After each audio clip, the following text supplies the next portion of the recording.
Chapter 8 The Governor Vanishes.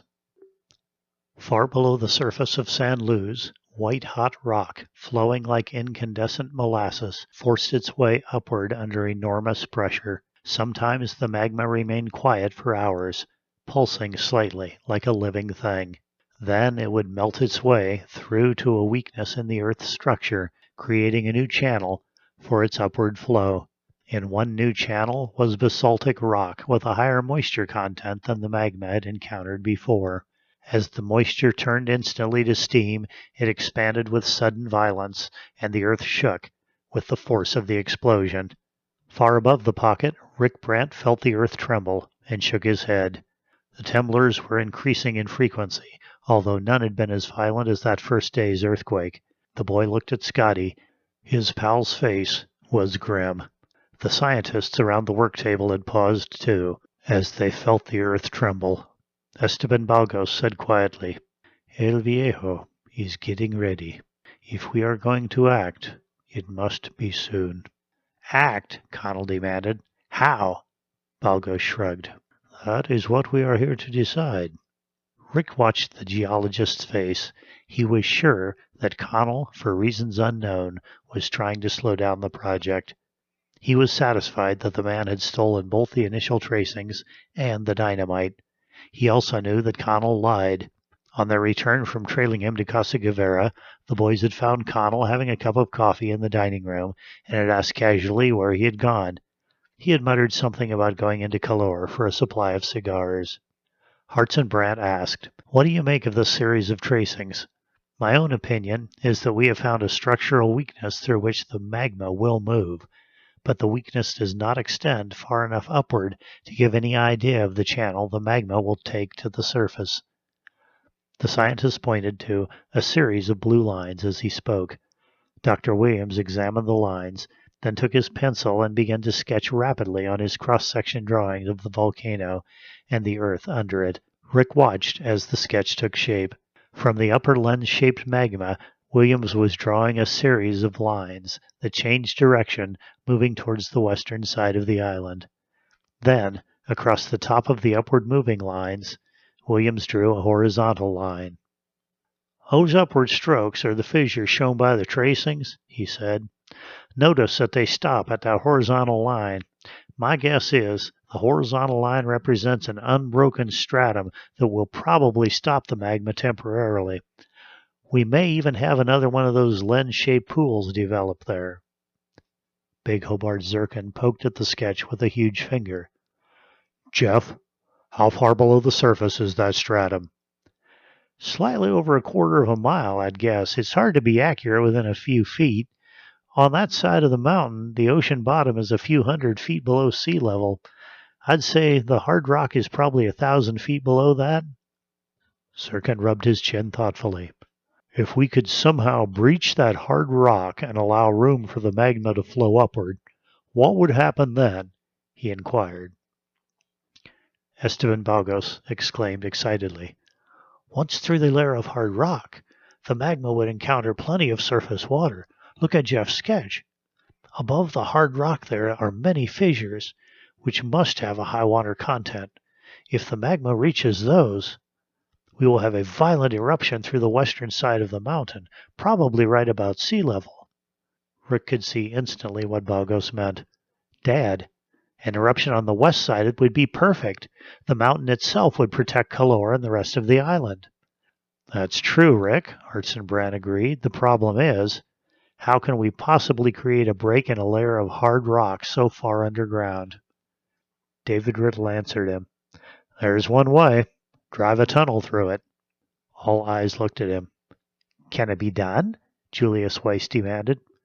Yes, if there's enough time, enough machinery, and enough manpower. But look at the problem. Once the magma starts to move upward through those faults Jeff has drawn, it will move fast. The tunnel would have to be done before the magma starts to move. Otherwise, the heat would be too great for men to work, and even if they could work, they'd be drilling right into magma. This stuff is beyond me, Connell said. Let me know what you decide, will you? He turned and walked out of the room. Rick's eyes met Scotty's.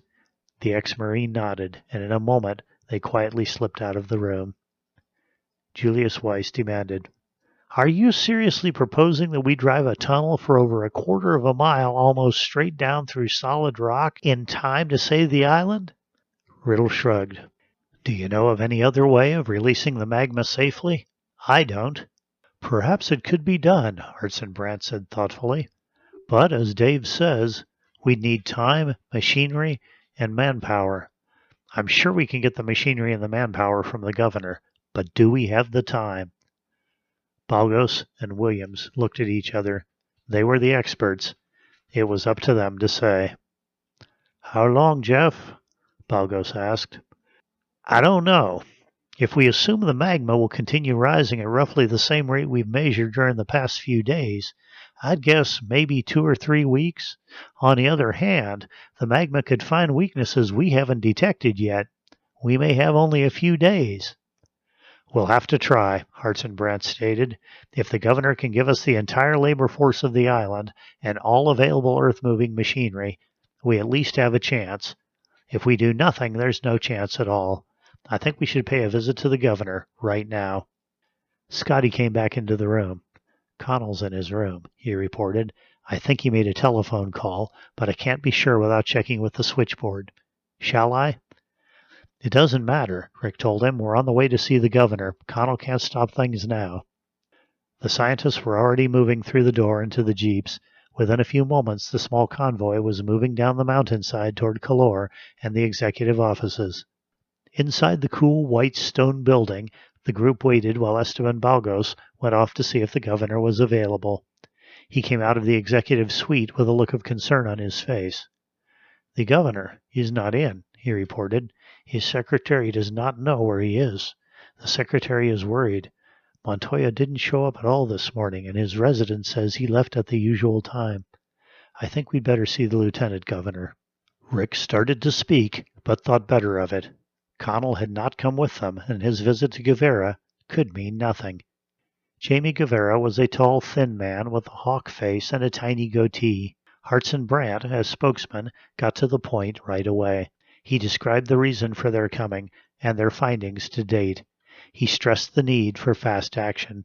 In the governor's absence, he stated, they would need the active support of Senor Guevara. If he would issue orders at once, the scientific group would be happy to organize and supervise the work. Guevara listened until the scientists had finished. Then he smiled. "A strange tale," he said. "It is difficult to believe El Viejo is getting ready to erupt. Surely your imaginations have run away with you." "We do not depend on imagination," Balgos said curtly. "We depend on scientific investigation. The situation is precisely as Dr. Brandt explained it." "No doubt," Guevara said smoothly, "but surely you realize I cannot disrupt the economy of the entire island simply to dig a hole. Why, the people would laugh their heads off. No, senores, I am helpless. You had better see the governor." "The governor isn't here, and there is no time to lose," Hartzenbrandt said flatly. "You must act immediately if the island is to be saved. The lives of your people are in your own hands." "Perhaps the governor will return soon," Guevara said. "He will doubtless believe your story and take action. I regret that I cannot. And now, if you will excuse me." "Then you will not move even to save the island?" "I do not believe the island is in danger, Dr. Brandt," Guevara said coldly. "Convince the governor if you can find him. Meanwhile, have the favor to cease bothering me with your silly, fantastic tales."